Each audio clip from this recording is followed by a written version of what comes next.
ನೀವು ಎಲ್ಲಿ ತನಕ ನಿಮ್ಮ ಜೊತೆಗೆ ನಿಮ್ಮ ಪ್ರೀತಿ ಮಾಡ್ತಕ್ಕಂಥ ಸಂಗಾತಿಗಳು ಲವ್ವರ್ಸ್ ಏನು ಜೊತೆಗೆ ಇರ್ತಾರೆ ಅಲ್ಲಿ ತನಕ ಮಾತ್ರ ನಿಮ್ಮವರು. ಎಂಗೇಜ್ ಆಗೋಕ್ಕಿಂತ ಮುಂಚೆ ನಾವು ಈಗ ನಮ್ಮ ಜೀವನ ನಡೀತಾ ಇದೆ. ಕರೆಕ್ಟ್ ಸ್ನೇಹಿತರೆ, ವೆಲ್ಕಮ್ ಬ್ಯಾಕ್. ನೀವು ನೋಡ್ತಿದ್ದೀರಾ ಜೈ ಮೋಟಿವೇಶನಲ್ ಸ್ಪೀಕರ್ ಯೂಟ್ಯೂಬ್ ಚಾನಲ್. ನೋಡಿ, ಪ್ರೀತಿ ಮಾಡೋ ಮುನ್ನ 2 ವಿಚಾರಗಳನ್ನು ತಿಳ್ಕೊಬೇಕಾಗತ್ತೆ. ಹಾಗೆ ಏನು ತಿಳ್ಕೊಳ್ಳೋದರ ನೀವು ಪ್ರೀತಿನಲ್ಲಿ ಎಂಗೇಜ್ ಆಗಿ ಮೂವ್ ಆನ್ ಆಗ್ತಿದ್ರೆ ನಾಳೆ ದಿನ ನಿಮ್ಮ ಪ್ರೀತಿನಲ್ಲಿ ಪ್ರಾಬ್ಲಮ್ ಅಂದರೆ ಅಥವಾ ಬ್ರೇಕಪ್ ಆದರೆ ತುಂಬ ಒದ್ದಾಡಬೇಕಾಗತ್ತೆ. ಹಾಗಿದ್ರೆ ತಿಳ್ಕೊಬೇಕಾಗಿರ್ತಕ್ಕಂಥ ವಿಚಾರಗಳೇನು? 2 ವಿಚಾರ ಶೇರ್ ಮಾಡ್ತೀನಿ. ವಿಡಿಯೋನ ಕೊನೆ ತನಕ ನೋಡಿ. ನಿಮ್ಮ ಮನಸ್ಸಿಗೆ ತುಂಬ ಮುಖ್ಯ ಇರುತ್ತೆ. ಕಮೆಂಟ್ ಮಾಡೋದನ್ನು ಕೂಡ ಮರಿಬೇಡಿ. ಫಸ್ಟ್ ಪಾಯಿಂಟ್ ನೋಡೋಣ. ಅವರೇ ಶಾಶ್ವತವಾಗಿ ನನ್ನ ಜೊತೆಗೆ ಸಾಯೋ ತನಕ ಇರ್ತಾರೆ ಅಂತ ಅಂದ್ಕೊಳ್ಳೋದು ತಪ್ಪು.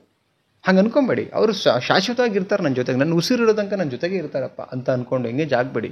ಬಿಕಾಸ್ ಯಾವ ವ್ಯಕ್ತಿ ನಮ್ಮನ್ನು ಯಾವ ಟೈಮಲ್ಲಿ ಕೈ ಬಿಟ್ಟು ಹೋಗ್ತಾರೆ ಗೊತ್ತಿಲ್ಲ. ಬಿಕಾಸ್ ಇವತ್ತೆಷ್ಟು ನೋಡಿದ್ದೀವಿ. ನಾನು ಹೇಳೋದು ದೊಡ್ಡ ಸತ್ಯ ಏನು ಹೇಳ್ತಿಲ್ಲ, ನಾನು ಇರೋ ವಿಚಾರನ ಮಾತಾಡ್ತಿದ್ದೀನಿ. ನಿಮಗೂ ಕೂಡ ಗೊತ್ತು, ಬಟ್ ರಿಕಾಲ್ ಮಾಡ್ತಾಯಿದ್ದೀನಿ ನಾನು. ಓಕೆ, ಹಂಗಂತ ಹೇಳಿದ್ರಲ್ಲಿ ಮೋಟಿವೇಟ್ ಮಾಡ್ತಿಲ್ಲ. ನಿಮಗೂ ಗೊತ್ತು ಇವತ್ತಿಗೆ ಹೇಗಾಗಿದೆ ಪ್ರೀತಿ.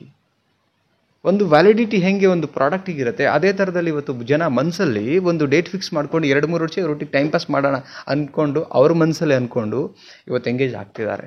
2-3 ವರ್ಷ ಆಗ್ತಿದ್ದಂಗೆ ಬೇರೆ ಮತ್ತೆ ಹಿಂಗೆ ಹೋಗ್ತಿದ್ದಾರೆ. ಇವತ್ತೆಷ್ಟು ಅಫೇರ್ಗಳ್ಸ್ ನಡೀತಾ ಇದೆ, ಎಷ್ಟೋ ಡಿವೋರ್ಸ್ಗಳು ನಡೀತಾ ಇದೆ. ಕಾರಣ ಏನು? ಅವರೊಂದು ಎಕ್ಸ್ಪೈರಿ ಡೇಟ್ ಹಾಕ್ಕೊಂಡು ಅವರೇ ಮೂವ್ ಆನ್ ಆಗ್ತಿದ್ದಾರೆ. ಬಟ್ ಯಾರು ಎಂಗೇಜ್ ಆಗ್ತಿದ್ರೆ ಹೊಸ್ದಾಗಿ ಅವ್ರಿಗೆ ಹೇಳ್ತಿದ್ದೀನಿ ನಾನು, ಎಲ್ಲಿ ತನಕ ನಿಮ್ಮ ಜೊತೆಗಿರ್ತಾರೆ ಖುಷಿ ಪಡಿ. ಬಿಕಾಸ್ ಈಗ ಒಂದು ನದಿ ಹರಿತಾ ಇದೆ ಅಂತ ಅಂದ್ಕೊಳ್ಳೋಣ. ಕರೆಕ್ಟ್, ಈಗ ಒಂದು ಬೊಕ್ಸೆ ನೀರು ತೊಗೊಂಡು ನಾವು ಕುಡಿತೀವಿ. ಆ ಬೊಕ್ಸೆ ನೀರು ತೊಗೊಂಡೇನು ಕುಡಿತೀವಲ್ಲ, ನೆಕ್ಸ್ಟ್ ಇನ್ನೊಂದು ಬೊಕ್ಸೆ ನೀರು ತಗೊಳ್ಳಿ. ನೀವು ನೆಕ್ಸ್ಟ್ ಟೈಮ್ ತೊಗೊಂಡಿರ್ತಕ್ಕಂಥ ಬೊಕ್ಸೆ ನೀರು ಮೊದಲ ನೀರು ಅಲ್ಲ, ಅದು ಹೋಯಿತು. ಇದು ಹೊಸ ನೀರು. ಪ್ರತಿ ಕ್ಷಣನೂ ಕೂಡ ಹೋಗ್ತಾ ಇರತ್ತೆ. ನೀವು ಎಲ್ಲಿ ತನಕ ನಿಮ್ಮ ಜೊತೆಗೆ ನಿಮ್ಮ ಪ್ರೀತಿ ಮಾಡ್ತಕ್ಕಂಥ ಸಂಗಾತಿಗಳು ಲವ್ವರ್ಸ್ ಏನು ಜೊತೆಗೆ ಇರ್ತಾರೆ ಅಲ್ಲಿ ತನಕ ಮಾತ್ರ ನಿಮ್ಮವರು. ಬಿಟ್ಟು ಹೋದ್ಮೇಲೆ ಬಿಟ್ಟುಬಿಡಿ ಅವ್ರನ್ನ. ಈ ಭ್ರಮೆನಲ್ಲಿ ಇದ್ಕೊಂಡು ನೀವು ಏನಾದರೂ ನನ್ನ ಜೊತೆಗೆ ಇರ್ತಾರೆ ಅಂತ ಅಂದ್ಕೊಂಡು ನೀವೇನಾದ್ರು ಅವ್ರ ಜೊತೆ ಮೂವ್ ಆನ್ ಆದರೆ ನಾಳೆ ದಿನ ನಿಮಗೆ ಕೈ ಬಿಟ್ಟಾಗ ತುಂಬ ಅನುಭವಿಸ್ಬೇಕಾಗತ್ತೆ, ಡಿಪ್ರೆಷನಿಗೆ ಹೋಗಬೇಕಾಗತ್ತೆ. ಎಷ್ಟೋ ಜನರಿಗೆ ಸತ್ಯ ಗೊತ್ತಿಲ್ಲ. ಸೊ ಅದಕ್ಕೆ ನಾನು ಇನ್ಫಾರ್ಮೇಷನ್ ಮಾಡ್ತಾ ಇದ್ದೀನಿ. ಫಸ್ಟ್ ಪಾಯಿಂಟ್, ಅವರೇ ನಿಮ್ಮ ಜೊತೆಗೆ ಶಾಶ್ವತವಾಗಿರ್ತಾರೆ ಅಂದ್ಕೊಂಡು ಅವರೊಟ್ಟಿಗೆ ಮೂವ್ ಆನ್ ಆಗಬೇಡಿ. Okay, be ready for everything ಅಂತ ಹೇಳಬೇಕು. ಸೊ ನೆಕ್ಸ್ಟ್ ಪಾಯಿಂಟ್, ಅವರಿದ್ರೇ ನಮ್ಮ ಜೀವನ ನಡೆಯುತ್ತೆ, ಬೆಳಕು ಹರಿಯುತ್ತೆ.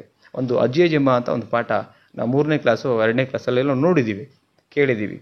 ಕರೆಕ್ಟ್, ಅಲ್ಲಿ ಅಜ್ಜಿ ನನ್ನ ಕೋಳಿ ಕೂಗಿದ್ರೇ ಬೆಳಕಾಗುತ್ತೆ ಅನ್ಕೊತಿದ್ರಂತೆ. ಹಾಗೆ ಅವರಿದ್ರೇ ನಮ್ಮ ಲೈಫ್ ಅಂತ ಅಂದ್ಕೊಂಡು ಹೋಗಬೇಡಿ. ಅವ್ರು ಯಾವ ಟೈಮಲ್ಲಿ ಬೇಕಾದ್ರೆ ನಮ್ಮನ್ನು ಬಿಟ್ಟು ಹೋಗ್ಬೋದು. ಜೀವನ ಪ್ರಪಂಚ ನಡೀತಾ ಇರುತ್ತೆ. ಬಟ್ ನಮ್ಮ ಮೆಂಟಾಲಿಟಿ ನಾವು ಸರಿ ಮಾಡ್ಕೊಬೇಕು. ಅವ್ರು ಇದ್ದರು ಇಲ್ಲಿ ಹೋದರು. ಇವತ್ತು ಎಂಗೇಜ್ ಆಗೋಕ್ಕಿಂತ ಮುಂಚೆ ನಾವು ಈಗ ನಮ್ಮ ಜೀವನ ನಡೀತಾ ಇದೆ. ಕರೆಕ್ಟ್, ಎಂಗೇಜ್ ಆಗೋಕ್ಕಿಂತ ಮುಂಚೆ ನಮ್ಮ ಲೈಫ್ ಮೂವ್ ಆನ್ ಆಗ್ತಿದೆ, ನಡೀತಾ ಇದೆ. ಅವ್ರು ಇಲ್ಲ ಅಂದ್ರೂ ಕೂಡ ನಡೀತಾ ಇದೆ. ಹಾಗೆ ನಾಳೆ ದಿನ ಅವ್ರು ಬಿಟ್ಟು ಹೋದ್ಮೇಲೆ ನಡೆಯುತ್ತೆ. ಈ ಸತ್ಯ ಅರ್ಥ ಮಾಡ್ಕೊಳ್ಳಿ. ಅವ್ರಿದ್ರೇ ನಡೆಯುತ್ತೆ. ಇದು ನಿಮ್ಮ ಬಾಹ್ಯವಾಗಿ ಹೊರಗಡೆಯಿಂದ ನೀವು ಡಿಪೆಂಡ್ ಆಗ್ತಿರೋದು. ನಿಮ್ಮ ಎಮೋಷನ್ಗೆ ನೀವು ಕನೆಕ್ಟ್ ಆಗ್ತಿರೋವಂಥದ್ದು. ಅವ್ರು ಇಲ್ಲ ಅಂದ್ರೂ ಕೂಡ ನಿಮ್ಮ ಲೈಫ್ ನಡೆಯುತ್ತೆ. ಬಟ್ ಅದು ನೀವು ಅರ್ಥ ಮಾಡ್ಕೊಂಡಾಗ ಮಾತ್ರ.